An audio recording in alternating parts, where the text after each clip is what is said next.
हम सबने ये चार्ट देखा है ना? स्कूल की हर साइंस क्लास की दीवार पर आवर्त सारणी यानी पीरियोडिक टेबल। पहली नज़र में ये थोड़ा अजीब सा लगता है। कुछ लाइनें लंबी, कुछ छोटी और नीचे दो लाइनें बिल्कुल अलग थलग। ऐसा लगता है जैसे सब कुछ बिना किसी तरतीब के रख दिया गया हो। लेकिन असल में इसमें कुछ भी बेतरतीब नहीं है। ये चार्ट सिर्फ एलिमेंट्स की एक लिस्ट नहीं है। ये तो हमारे आसपास के पदार्थ के लिए एक चीट शीट की तरह है। ये एक नक्शा है जो हमें उन गहरे अदृश्य नियमों के बारे में बताता है जो हमारे आसपास की हर चीज को कंट्रोल करते हैं। इस सफर में हम इसी क्वांटम कोड को डिकोड करेंगे, जो ये तय करता है कि हर एटम वैसा ही व्यवहार क्यों करता है जैसा वो करता है, और ये सब कैसे इस खूबसूरत प्रिडिक्टेबल पैटर्न में एक साथ फिट हो जाता है। तो चलिए इस रहस्य को सुलझाने के लिए अपनी यात्रा शुरू करते हैं। हम देखेंगे कि कैसे ये चार्ट एक मामूली सी लिस्ट से एक बेहद जटिल क्वांटम मैप बन गया। फिर हम उन 3 ब्रह्मांडीय कानूनों में गोता लगाएंगे जिनका पालन हर इलेक्ट्रॉन को करना पड़ता है। हम एटम के अंदर चल रही खींचतान को समझेंगे और देखेंगे कि ये चीज़ एटम्स के साइज को कैसे तय करती है। इसके बाद हम केमिकल एनर्जी की दुनिया को एक्सप्लोर करेंगे और आखिर में हम सब कुछ एक साथ जोड़कर ये साबित करेंगे कि आवर्त सारणी असल में क्वांटम कोड का ही एक विजुअल रूप है। ठीक है, तो चलिए कहानी की शुरुआत में चलते हैं। आवर्त सारणी किसी एक इंसान की एक दिन की खोज नहीं थी। ये एक बहुत बड़ी पहेली की तरह थी जिसे वैज्ञानिकों ने दशकों तक टुकड़ा टुकड़ा करके जोड़ा। हर नई खोज ने हमें उस गहरी सच्चाई के और करीब पहुंचाया जो इसके डिजाइन के दिल में छिपी है। शुरुआती दिनों में साइंटिस्ट्स ने एटॉमिक मास यानी परमाणु द्रव्यमान में पैटर्न खोजने की कोशिश की। डोबे राइनर ने ट्रिक देखे, 3-3 तत्वों के ग्रुप। फिर न्यूलैंड्स ने संगीत के सुरों की तरह हर 8वें तत्व में एक लय देखी। लेकिन असली ब्रेक थ्रू आया 1869 में दिमित्री मेंडलीव के साथ। उन्होंने तत्वों को एटॉमिक मास के हिसाब से अरेंज किया, लेकिन उनकी जीनियस सिर्फ अरेंजमेंट में नहीं थी। उन्होंने उन तत्वों के लिए खाली जगह छोड़ी जो तब तक खोजे भी नहीं गए थे। ये एक अविश्वसनीय रूप से साहसिक कदम था, न सिर्फ उसे अरेंज करना जो पता है, बल्कि उसके अस्तित्व और गुणों की भविष्यवाणी करना जो अभी तक खोजा नहीं गया। और वो सही निकले। फिर भी मास पर आधारित इस सिस्टम में कुछ खामियां थीं। असली जवाब कहीं और था। और वो निर्णायक मोड़ आया 1913 में हेनरी मोसले के साथ। एक्सरे का इस्तेमाल करके मोसले ने हर तत्व के न्यूक्लियस में प्रोटॉन की संख्या को मापा, जिसे हम एटॉमिक नंबर या Z कहते हैं। जब तत्वों को इस नंबर के हिसाब से अरेंज किया गया तो मेंडलीव के टेबल की सारी गड़बड़ियां जादुई तरीके से गायब हो गईं। ये सिर्फ हिसाब किताब नहीं था, ये एक बहुत गहरी हकीकत का खुलासा था। पैटर्न वजन के बारे में नहीं था, ये तो एटम के आर्किटेक्चर के बारे में था। एक ऐसा आर्किटेक्चर जिसे क्वांटम मैकेनिक्स के नियमों ने तय किया था। तो यहीं से हम क्वांटम की दुनिया में कदम रखते हैं।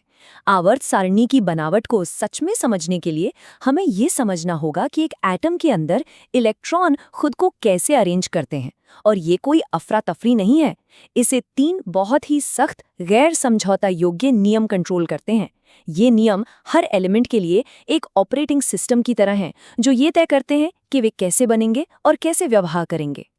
इन 3 नियमों को ऐसे समझिए जैसे हम एक एटम को बनाने की स्टेप बाय स्टेप प्रोसेस देख रहे हों। ठीक वैसे ही जैसे एक इमारत को नींव से बनाया जाता है। हम सबसे कम एनर्जी वाली जगह से शुरू करते हैं और नियमों का पालन करते हुए ऊपर की ओर बढ़ते जाते हैं। तो चलिए इन 3 ब्रह्मांडीय कानूनों पर करीब से नजर डालते हैं जिनका पालन हर इलेक्ट्रॉन को करना ही पड़ता है। पहला, ऑफ बाउ सिद्धांत, जो कहता है सबसे नीचे से शुरू करो। इलेक्ट्रॉन थोड़े आलसी होते हैं, वो हमेशा न्यूक्लियस के सबसे करीब सबसे कम एनर्जी वाले खाली स्पेस में जाएंगे। दूसरा, पाउली का अपवर्जन सिद्धांत, ये कहता है कि एक ऑर्बिटल मतलब इलेक्ट्रॉन का घर, उसमें ज्यादा से ज्यादा 2 इलेक्ट्रॉन रह सकते हैं और उनका स्पिन उल्टा होना चाहिए। स्पिन को एक छोटे चुंबक की तरह सोचिए, एक ऊपर की तरफ तो दूसरा नीचे की तरफ।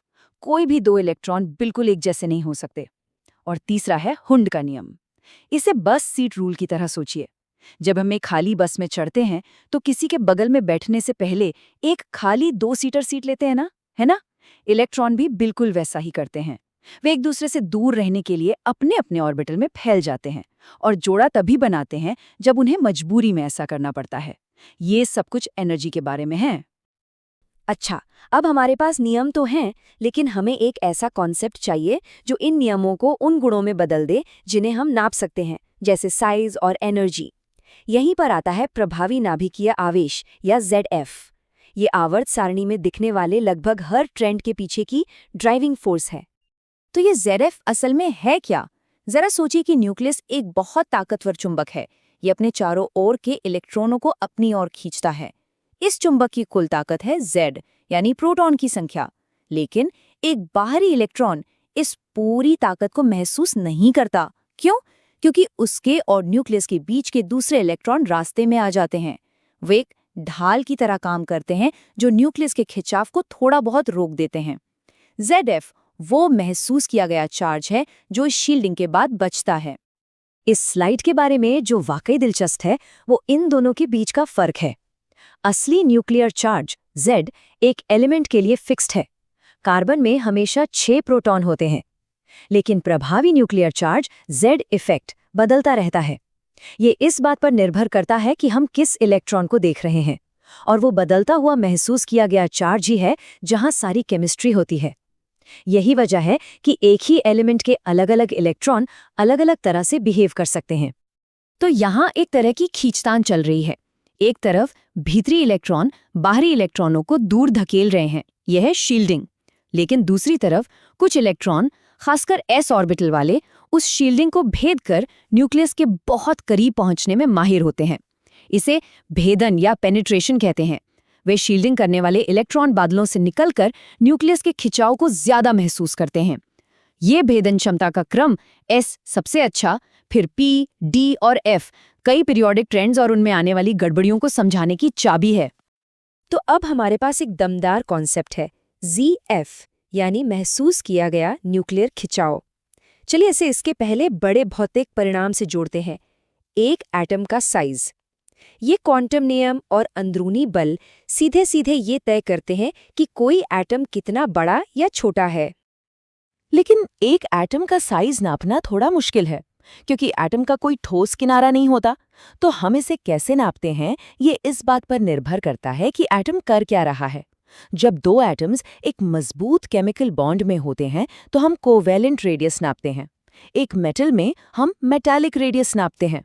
और जब दो बिना बॉन्ड वाले एटम्स सिर्फ एक दूसरे को छूते हैं तो हम वैन डर वाल्स रेडियस नापते हैं, जो सबसे बड़ा होता है, क्योंकि ये सबसे कमजोर इंटरैक्शन को दिखाता है।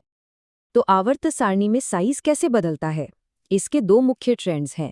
जैसे ही हम एक पंक्ति में बाएं से दाएं जाते हैं, एटम्स छोटे होते जाते हैं। ये अजीब लग सकता है क्योंकि हम प्रोटॉन और इलेक्ट्रॉन तो जोड़ रहे हैं, लेकिन असली बात यह है कि Z_F बढ़ रहा है।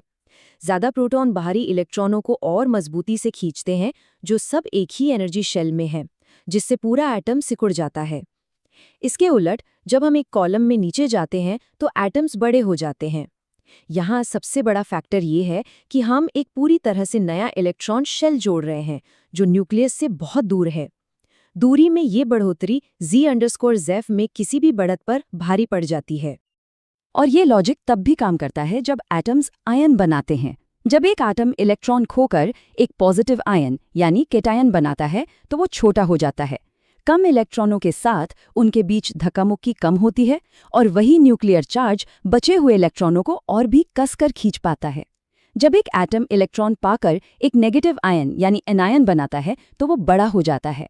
एक्स्ट्रा इलेक्ट्रॉन धक्कामुक्की को बढ़ाता है, जिससे इलेक्ट्रॉन का बादल बाहर की ओर फैल जाता है। तो फिर से ये सब कुछ रैंडम नहीं है। ये उन अंदरूनी ताकतों का एक सीधा प्रिडिक्टेबल नतीजा है जिन्हें हम देख रहे हैं। साइज से अब हम एनर्जी की दुनिया की तरफ बढ़ते हैं। एक एटम अपने इलेक्ट्रॉनों को कितनी कसकर पकड़ता है और वो एक नया इलेक्ट्रॉन पाने के लिए कितना उत्सुक है, ये सवाल हमें आयनाइजेशन एंथैल्पी और इलेक्ट्रॉन एफिनिटी की ओर ले जाते हैं। ये दो गुण हैं जो किसी भी केमिकल रिएक्शन के दिल में होते हैं। आयनाइजेशन एंथैल्पी सीधी भाषा में एक इलेक्ट्रॉन को हटाने की कीमत है। ये वो एनर्जी है जो आपको एक एटम से सबसे बाहरी इलेक्ट्रॉन को निकालने के लिए लगानी पड़ती है। इसका ट्रेंड एटॉमिक साइज का बिल्कुल लॉजिकल उल्टा है। जैसे जैसे हम दाईं ओर जाते हैं, Z इफेक्ट बढ़ता है, एटम्स छोटे होते हैं और इलेक्ट्रॉन्स ज्यादा कसकर बंधे होते हैं, इसलिए उन्हें हटाने में ज्यादा एनर्जी लगती है। जैसे जैसे हम नीचे जाते हैं, एटम्स बड़े होते हैं और बाहरी इलेक्ट्रॉनों को हटाना आसान हो जाता है। सीधा सादा लगता है ना? खैर, लगभग। यहीं पर चीजें असल में दिलचस्प हो जाती हैं। अगर हम सिर्फ जनरल ट्रेंड को देखें, तो हमें लगेगा कि ऑक्सीजन की आयनाइजेशन एनर्जी नाइट्रोजन से ज्यादा होनी चाहिए, क्योंकि वो टेबल में दाईं ओर है। लेकिन डेटा कुछ और ही कहानी बताता है। ये एक विसंगति है, एक पहेली जो हमें दिखाती है कि सरल लॉजिक हमेशा काफी नहीं होता। इसका असली जवाब उन क्वांटम नियमों में ही छिपा है जिनकी हमने पहले बात की थी। ये रहा डेटा। नाइट्रोजन और ऑक्सीजन के बीच की बड़ी गड़बड़ी पर ध्यान दे। नाइट्रोजन की ionization energy 1402 kilo joule mole है, जबकि ऑक्सीजन की 1314 है। ये ट्रेंड को तोड़ता है। ऑक्सीजन से एक इलेक्ट्रॉन निकालना नाइट्रोजन के मुकाबले आसान है। क्यों? इसका जवाब ZF में नहीं है। इसका जवाब क्वांटम स्टेबिलिटी में है। और यही क्वांटम नियमों की खूबसूरती सामने आती है। नाइट्रोजन का इलेक्ट्रॉन कॉन्फ़िगरेशन है 2p3। हुंड के नियम यानी बस सीट रूल के हिसाब से इसके 3 p ऑर्बिटल्स में से हर एक में एक एक इलेक्ट्रॉन है और सब एक ही दिशा में घूम रहे हैं। ये एक खास तौर पर स्थिर बैलेंस्ड कॉन्फ़िगरेशन है। इस स्थिरता को तोड़ने के लिए बहुत ज्यादा एनर्जी लगती है। अब ऑक्सीजन को देखिए, जिसका कॉन्फ़िगरेशन है 2p4। इसके एक p ऑर्बिटल में 2 इलेक्ट्रॉन एक साथ बैठे हैं। वे एक दूसरे को धकेल रहे हैं। उस धकेले जा रहे इलेक्ट्रॉन में से एक को हटाने से न सिर्फ उस धक्का मुक्की से राहत मिलती है, बल्कि ये ऑक्सीजन को नाइट्रोजन के स्थिर आधे भरे कॉन्फ़िगरेशन में छोड़ देता है। तो ये ट्रेंड में कोई गलती नहीं है। ये क्वांटम नियमों का एक सुंदर सुरुचिपूर्ण प्रदर्शन है। स्थिरता प्रतिकर्षण पर भारी पड़ती है। बस इतनी सी बात है। तो चलिए अब इन सारी कड़ियों को जोड़ते हैं। हमने एक ऐतिहासिक लिस्ट से शुरुआत की और फिर क्वांटम नियमों, प्रभावी न्यूक्लियर चार्ज और उनके भौतिक परिणामों यानी साइज और एनर्जी के रास्ते से गुजरे। और यही सबसे महत्वपूर्ण बात है। आवर्त सारणी की हर एक खासियत, इसका आकार, इसके ब्लॉक्स, इसके ट्रेंड्स और यहाँ तक कि इसकी विसंगतियाँ, उन 3 सरल क्वांटम नियमों का एक जरूरी नतीजा है। ये चार्ट इस बात का ब्लूप्रिंट है कि पदार्थ कैसे बनता है। यह हमें बताता है कि इलेक्ट्रॉन खुद को कैसे व्यवस्थित करते हैं और ये व्यवस्था हर तत्व के चरित्र को कैसे तय करती है।